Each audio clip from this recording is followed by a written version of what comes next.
Пишем. Так, пацаны, в общем, это выпуск, которого не должно было быть.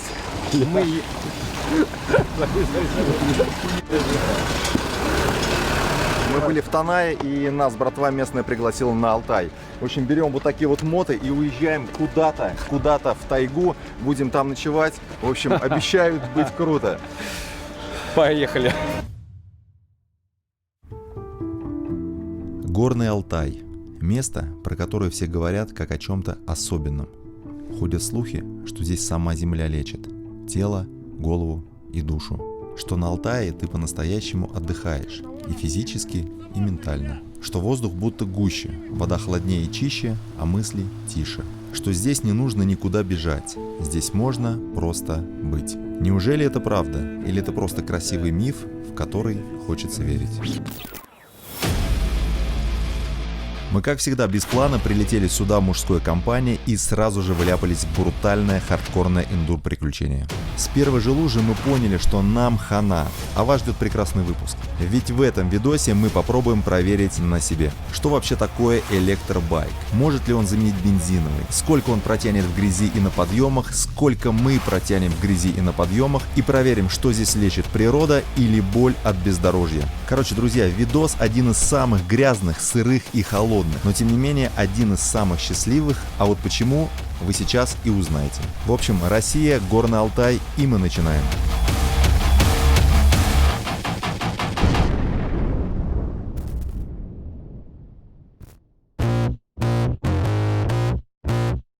На самом деле это видео начинается ровно там, где и закончился прошлый видос. Пока мы были в Новосибирске, мои приятели позвали нас на Алтай, а именно на курорт Манжрок, что недалеко от Горно-Алтайска. Разумеется, мы по-молодецки туда телепортировались. А подготовили они нам в своем понимании очень теплый прием. Как можно догадаться, частью welcome встречи оказалась адская эндуро-ралли. Но об этом позже. А сейчас давайте я вам прям предметно покажу, куда мы заселились. Так, ребят, приехали с Таная в Манжрок, нас пригласили 8 часов пути, сейчас уже ночь, давай покажем, куда мы заселились. Но, смотрите, что я хочу сказать. Сейчас только что нам позвонили наши друзья, кто, собственно, нас пригласил сюда, ну, включай-ка, и сказали, что завтра у нас будет какой-то тур. Короче, едем куда-то, а здесь надо, да, карточку? Вячеславович, брат, ну твои друзья, я тебе хочу сказать, постарались. Ну чё, скромно, как обычно. Ребят, в общем, нас пригласили в Манжрок. Приехали мы сюда прям с Таная, ехали 8 часов. И вот сразу сходу показываем вам вот эти вот замечательные апартаменты. Юрич, это мои. Давай сейчас быстренько посмотрим. Он остановился в соседних. Смотрите, как здесь. Опа! Нихера себе! Опа! Так, ну что здесь у нас? Как обычно. Туалет раз, душ два. Да чё, смотри, все в мраморе. Смотрите, ну так здесь просторненько. Чё эта могу штука сказать? уезжает. Просторненько. Во. Юрич, смотри здесь, что такое. Ух ты. Да господи боже, Вячеславович, это ты один будешь жить? Массаж. Ты один здесь будешь жить? Нет, я буду здесь жить не один, но я не скажу с кем. Но не с ним точно. Вот, короче, пойдем посмотрим твой номер. Да без Б. Добро пожаловать в мой номер. Он будет поскромнее, но, возможно, от этого он будет еще только уютнее. Ну, как сказать, скромнее. Ну, чуть-чуть поскромнее, Да? но слушай, как раз мне подстать. Сколько будет времени насладиться этим чудом, непонятно, потому что завтра с утра мы с Вячеславовичем, с его друзьями, выезжаем в поход в тайгу на мотоциклах на сутки. Мы будем ехать сутки по тайге. С нами... Ночевать в какой-то деревне. На самом деле не могу сказать, что я прям рад вот этому от всей души, потому что план был такой. Мы приедем сначала, ну как-то выспимся хотя бы, потому что дорога была дальняя. Слушай, ну... Пацаны позвонили, сказали, все, в 7 утра завтра за вами заезжаем, дают нам моты, и мы на них куда-то едем в тайгу. Офигенно. И наша, конечно, тема, я не знаю, ты когда на мопеде гонял последний раз? Ну, в 2008, наверное. Ну, вот примерно в то же время и я. А знаешь, что мы еще здесь не смотрели? Балкон. Ёпта. Вау! Ну как так? Ну что это за балкон такой? Слушай, а есть вариант соскочить с этой мотопробежки? Так вот я тоже думаю, но нет. Господи, где это кончается-то? Сейчас уже ночь, мы приехали поздно, поэтому завтра утром мы вам все покажем.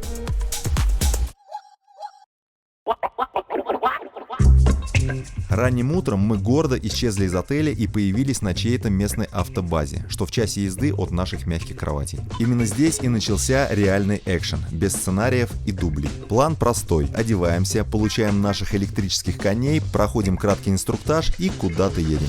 В общем, рассказываю, это такие вот наколенники. Короче, если ты убираешься, то не стираешься в ноль.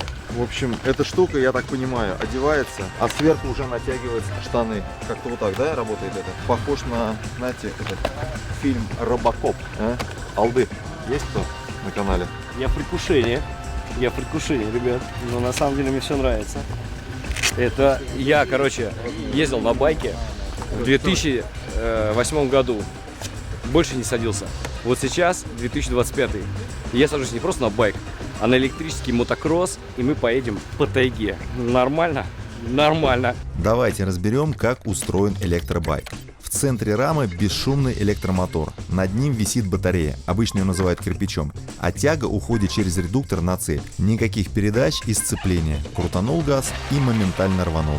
Также есть 3 режима мощности и рекуперация торможением. Плюсы у электричек очевидны. Тише, легче бензинок, меньше вибраций и почти не требуют обслуживания. Также они реально едут под водой, прям как танк, что в мокрых оффроуд условиях является читерством. Нюансы тоже есть. Это батарея и звук. На крутых и затяжных подъемах высаживается быстрее, а без грохота поршневого двигателя ощущение от катания примерно как от безалкогольного пива. Вроде то же самое, но не штырит.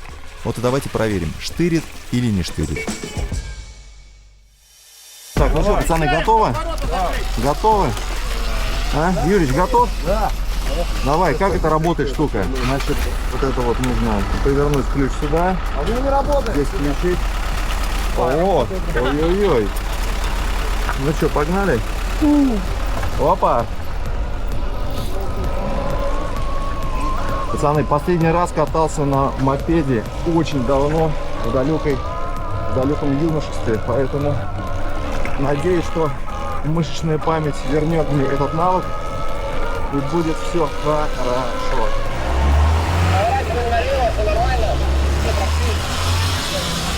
Погнали. Ребят, первый километр, банда вся поехала. Это просто кайф. Реально, эти электробайки. Все, я погнал. Включить газ.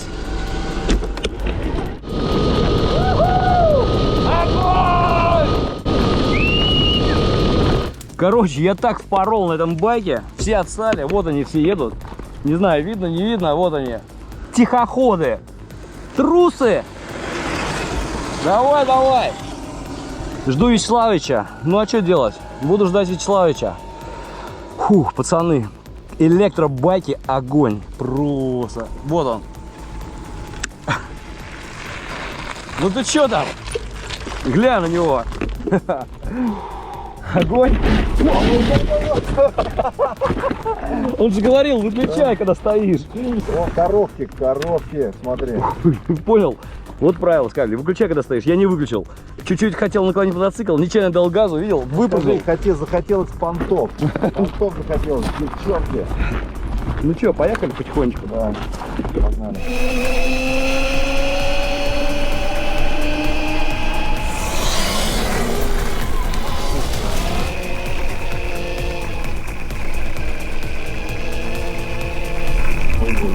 Ой.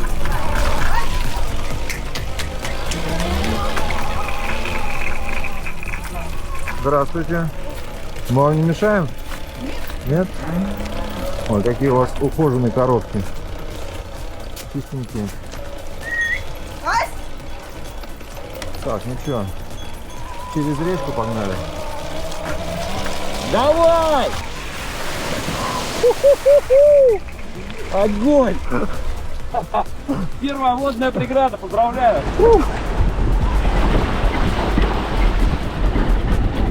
Воу-воу-воу-воу-воу-воу-воу-воу! Полегче! Полегче! Нифига машина! Да, вот один уже упал. Помощь нужна? Короче, это часть испытания. Пацаны сказали, организаторы, что мы должны вернуться мокрые, уставшие, стой, охеревшие. Так и получается. Первая гора. Мы с Тёмой, не знаю, видно его, не видно. Он уже упал, я держусь.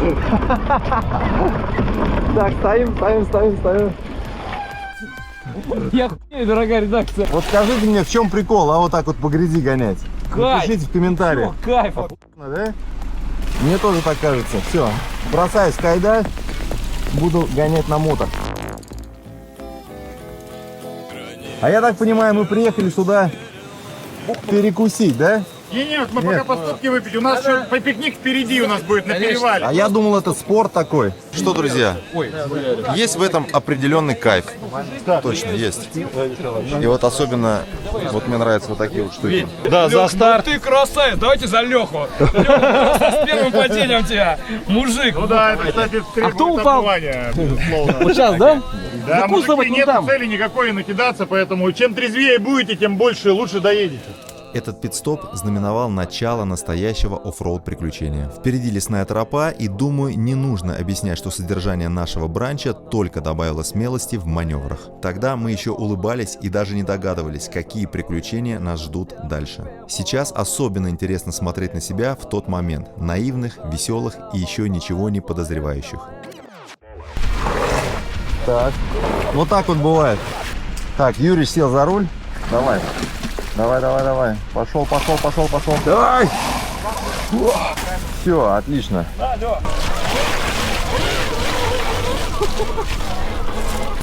Главное правило, не ссать и не тормозить.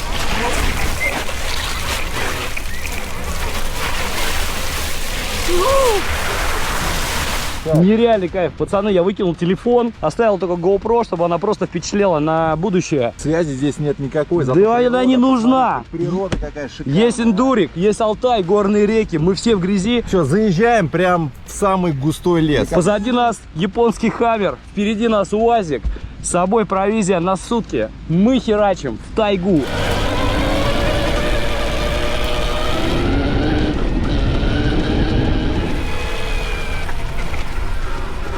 Цени эту красоту.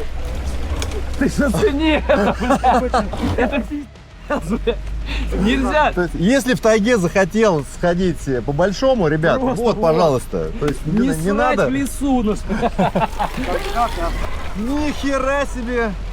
Стоим, ждем ручья. Продолжаем движение. Смотрите, какая красотища здесь. Вот сейчас вот туда вот пойдем. Ну не кайф? А? какая река. Смотри, пошел. Погнали.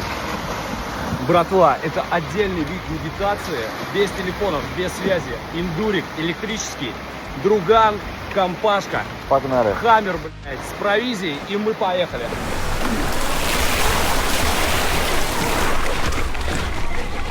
Так, ну я так понимаю, что вот здесь только начинается, да? Все это было так. Прогулочка. Ой-ой-ой. Что, пойдем здесь? Я в натяжечку пойду.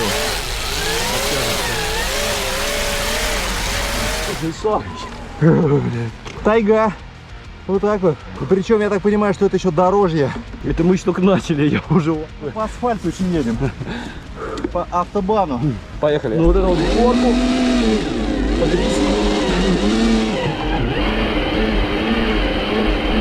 Давай, родной!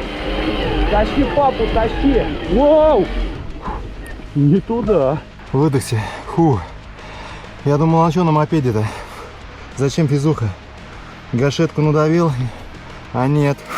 Перекусы и ржач с мужиками постепенно сменились более серьезным отношением к поездке. Гонять по грязи, конечно, весело, но именно в этой сложной точке маршрута мы поняли, что пора учиться чувствовать мотоцикл, а не просто давить на гашетку. У электричек мощность появляется сразу, а вместе с ней пробуксовки, заносы и падения. Быстро пришло понимание, что если управлять бездумно, далеко не уедешь. Также постепенно начали задумываться и об экономии как собственных сил, так и заряда батареи. Короче, эта точка стала моментом, когда азарт сменился прагматикой, и мы впервые по-настоящему начали ехать с головой. в данный момент небольшой привал. У нас есть машина обороны впереди и огромный хаммер позади нас. Мы едем вот на ту сопку крутыми змейками, зигзагами. Дорога, ну просто, это лучшая ее часть, потому что мы здесь сделали привал. Телефонов нет, девок нет. Пацаны, бля, вот только вот так нужно по-настоящему отдыхать душой, понимаете? Разгружаться. По-другому нет вариантов. Одна из задач нашей экспедиции, вот этих на УАЗиках, они помимо еды, помощи необходимой, они везут аккумуляторы. Я думаю, ну когда он сядет? Да он не садится. Эта херня, пацаны, прет и прет. Она по грязи меня тащит и тащит в гору, по камням. Вилка отрабатывает. Но это чистой воды эндуро. Колеса, ну сами понимаете, да? Резина внедорожная. Вот эта вилочка отрабатывает все на... Ну, мама, не горюй, короче. Классная штука. Я не знаю, как чистой воды мотокросс ездит, но здесь есть 3 скорости. Причем ты включаешь первую и газ туда-сюда, туда-сюда. Если дорога прямая очень хорошая, включаешь вторую, просто щелк, вторая. Потом, если прямая, третью. Тормозов здесь нету, все тормоза на руле. Позади нас закрывает всю эту херню. Ты посмотри, Toyota Мега Крузер. Я такую штуку никогда не видел. Ты посмотри на этого зверя. Блин, это просто. Ты посмотри, что творит. Везет все, провизию, аккумуляторы. Охрененная тачка. Бля, пацаны, этот отдых на Алтае, эти покатухи number one in my life. Кайфово. Да. Ты живой? Я группу ждал. Ты правильно сделал. Своих не бросаем. Никогда. Хотя я предлагал их пристрелить еще вначале. Короче, вот так вот в говне, в грязи просто перли. И самое главное, правильно, на гашетку давить. Прям вообще вытаскивает. Ты понял, какой вездеход? Слушай, я все жду, когда он начнет сдавать обороты. Ух ты! Тебе сказали, включай, ключ. После небольшой остановки мы поехали дальше. Тогда казалось, что все самое тяжелое уже позади. Но впереди нас ждало совсем другое. Не просто дорога, а настоящий вызов. Знаете, бывает момент, когда кажется, что ты уже все видел, но природа как будто говорит: нет, это только начало. И в такие моменты все лишнее отваливается. Неважно, сколько у тебя сил, какой байк, какой у тебя шлем, важно, кто рядом и насколько ты готов идти до конца. Здесь каждый метр заставляет держаться вместе, помогать, вытаскивать и подбадривать. Здесь не побеждают, в таких условиях просто выживают и получают от этого настоящее удовольствие. Потому что именно тут все решает не техника, а характер. И дальше началась настоящая проверка на прочность. Я утопаю в грязи просто. Брат, ты как там? Что, завяз? Застрял. Ты не проедешь. Сдавайся. Сдаваться нельзя. Идем дальше. Андрюх, если будет вариант, обходи поправо. Тут такое болото, не проедешь. Вот в этой точке стало поистине тяжело. Мотоциклы вязнут, силы на исходе, впереди только грязь и настоящие человеческие страдания. Стало ясно, дальше не просто покатушки, а борьба с природой, техникой и собой.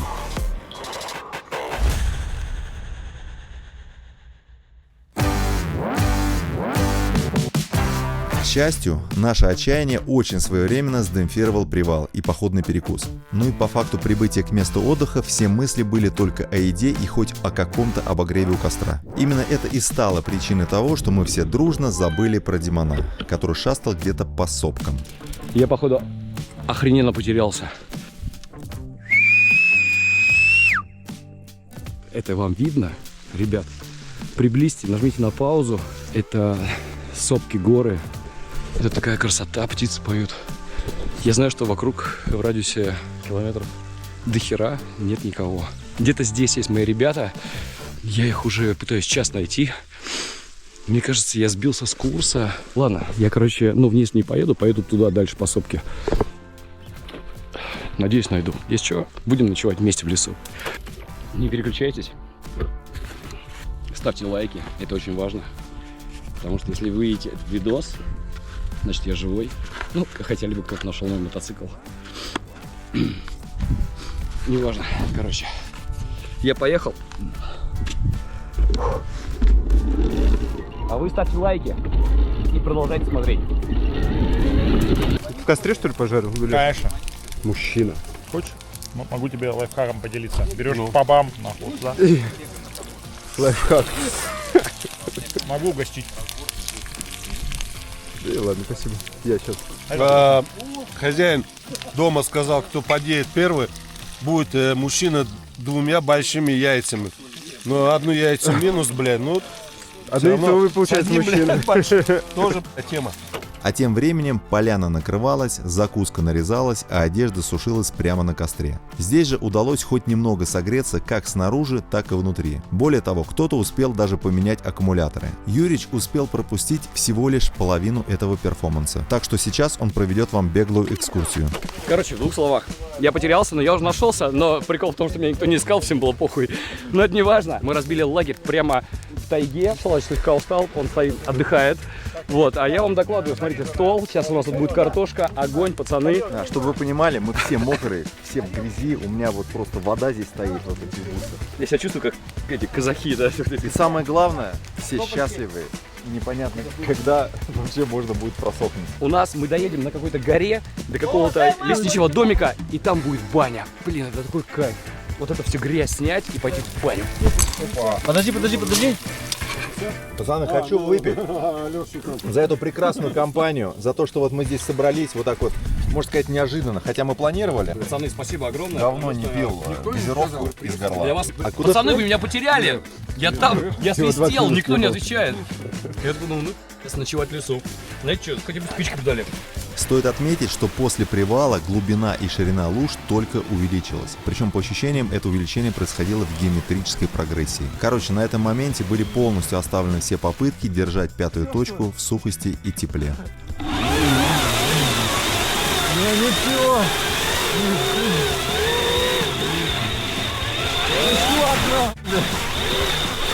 Короче, пацаны, я посушился. Ну все, теперь искупался. О, первое падение. Все, дорога закончилась? Что-то мы в какой-то тупик приехали. Нам куда ехать-то? Почему тупик? Дорога вот она, как шла, так и идет. Короче, мы вернулись назад, а тут такая ситуация. Во, смотри. Короче, пацаны, смотри. Давай!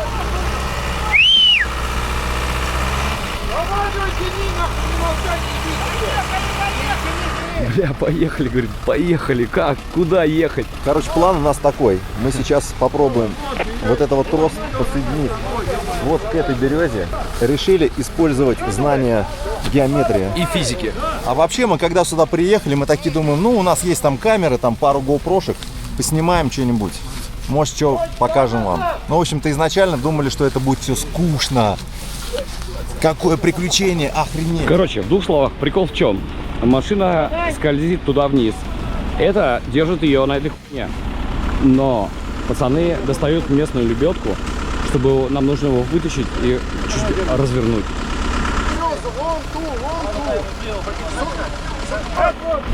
Давай! Есть!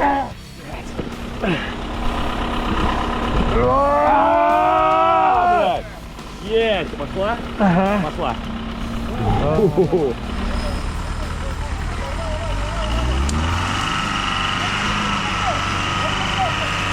Что творит, а? Что творит?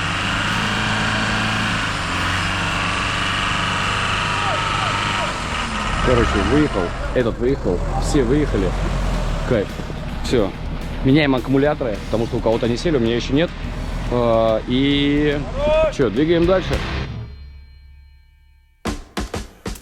Ну что, по нашим обычаям, давайте я вам запилю хоть какой-нибудь полезный блог и попробую поразмышлять на тему, что же все-таки круче, электричка или бензиновый мотоцикл. Какого-то рода мы с вами сейчас сравним old school с новыми технологиями. Сам я являюсь фанатом электрического транспорта, поэтому мое мнение, скорее всего, будет предвзято. Но тем не менее, попытаюсь транслировать свой опыт на сухих фактах. Если что, не судите строго. Итак, я выделил 5 пунктов для сравнения. Первое. Звук и ощущения. Электрический мотор — это почти тишина. Едешь и слышишь только дорогу и себя. Бензиновый же наоборот. Ревет, вибрирует, нагревается и капризничает, прям как настоящий дракон. В общем, если любишь спокойную езду без шума, электричка явно выигрывает. А если рычание мотора для тебя, то никакой электромотор не даст тебе эту эмоцию. Здесь кому что ближе. Конкретно мне электричка, поэтому я поставлю балл ей. Второе. Простота управления. На электричке тяга появляется сразу. Ты только прикоснулся к гашетке, и твой мод уже взлетает. Бензиновый нужно раскручивать, включить передачу, включить правильную передачу и почувствовать сцепление. В болотах никакой новичок не вывезет такое управление и сразу же спалит это самое сцепление. В нашем случае адских болот простота управления определенно побеждает. Короче, электричка для нас лучше. Третье – вес. Электрический определенно легче, что дает преимущество на сложных участках. А в нашем случае сложным участком было вообще все. А самое главное – меньше вес, меньше устаешь. Бензиновый может быть тяжелее, что зачастую сложнее контролировать. Здесь все тоже понятно. Меньше вес при той же мощности отрисовывает абсолютное преимущество. Четвертое – запас хода. Электричка ограничена батареей. Насколько хватило, столько и проехала. Дальше или менять, или всю ночь заряжать. Бензиновый заправил и поехал дальше. Но в нашем случае в машинах сопровождения было много аккумуляторов, и мы их меняли прямо на ходу. И при более-менее грамотном подходе к управлению одного заряда хватило на весь маршрут, а это примерно 50 километров по лесу и болотам. Пятое. Обслуживание и надежность. У электрички меньше движущихся частей, нет масла, свечей и фильтров в том же объеме. Вообще не паришься по поводу контроля состояния, следишь только за индикатором батареи. За бензиновым нужен глаз да глаз. Надо следить за мотором, техобслуживанием, больше забот, хлопот и головника.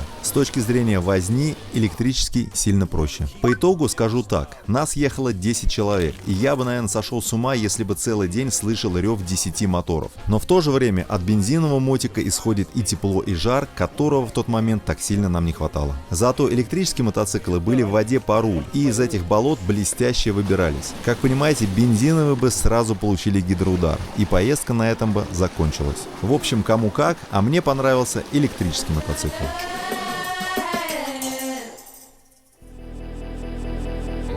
Если вы думаете, что у нашей поездки была цель и конкретная точка назначения, то вы, несомненно, правы. Но эти все цели не затрагивают саму суть, а суть есть. Мы сами не ожидали, что нам предстоит вот такая поездка по этим козьим тропам длиной аж в 50 километров. Ровно на середине маршрута нам стало не до видеовещания. И мы начали в бережливом и молчаливом режиме экономить силы, попутно преодолевая по-настоящему тяжелый маршрут. Короче, начались ваши любимые человеческие страдания, которые меня, кстати, натолкнули на ряд мыслей, и я вам сейчас их озвучу. Первую мысль попробую донести девушкам. Знаете, девчат, визуально и мне самому не всегда понятно, как от этой всей грязи, холода и перегара можно не только страдать, но и испытывать удовольствие. Но за визуально неказистыми условиями кроется одновременно и близость, и борьба с природой. Видимо, инстинктивно нам, мужикам, это нужно. И в такие моменты жизнеощущение чувствуется как-то по-особенному. Разум перестраивается, тело переходит в боевой режим, происходит такая перезагрузка. Начинаешь чувствовать момент прямо на кончиках пальцев. Так что не капризничайте и отпускайте своих мужиков на природу почаще. Хуже от этого точно не будет. Во-вторых, хочу поделиться своим восторгом по факту вождения этим электрическим агрегатом. Не скажу, что у него есть какая-то душа, но он неубиваем. Как говорится, что мертво, умереть уже не может. Диман поделился, что в моменте он уронил свой байк в лужу, и он полностью утонул. Нащупав и повернув ручку газа, байк сам выехал, как крокодил из болота. Хоть бы хны. Невозможно представить, что бензиновый эндурик пережил бы подобный экспириенс без гидроудара. Короче, вещь. Всем советую и Алтай, и покатушки. Ну и основное. Знаете, на следующий день было ощущение, что меня били палками. Но в то же время давненько я не испытывал подобного ощущения отдохнутости. Поэтому закончу так. Этот выпуск получился не про байки, не про грязь и не про моторы. И не про тех, кто быстрее. Он про всех мужиков. Про тех, кто не жалуется, когда тяжело, и не ищет легких и скучных дорог. Он про тех, кто эти дороги прокладывает. Вам спасибо, что досмотрели наши эндуро-потуги. Пишите в комментариях, заходит ли вам такой отдых. И обязательно залетайте ко мне в тележку. Там, как обычно, выкладываю все, что не вошло в выпуск. И там же мы можем с вами пообщаться. У меня все. До встречи. Братва, добрались. Еле живые. 50 километров. Вот. Вот. Грязь месили. Короче, знаешь, что я тебе хочу сказать? Пока я тебя ждал, когда мой байк сдох, местный байкер по этим трассам, знаешь, что он стоял, курил и такой говорит: нихуя, мы москвичей завезли, бля, говорит, вы ебались, говорит, пацаны, говорит, эта трасса очень сложная. Мы с Вячеславовичем просто вытащили 50 км по самой сложной трассе в Алтае, бля, пацаны. Все, а сейчас нас ждет баня. Заслуженно ждет баня, потому что мы просто все в говне, все грязные. Вот сейчас сдохну. Сережа, Без пар. ну ты Ты просто красава, а. мужик. Так, ну ладно, все, пацаны, очень холодно. Давайте увидимся в следующих выпусках и берегите себя.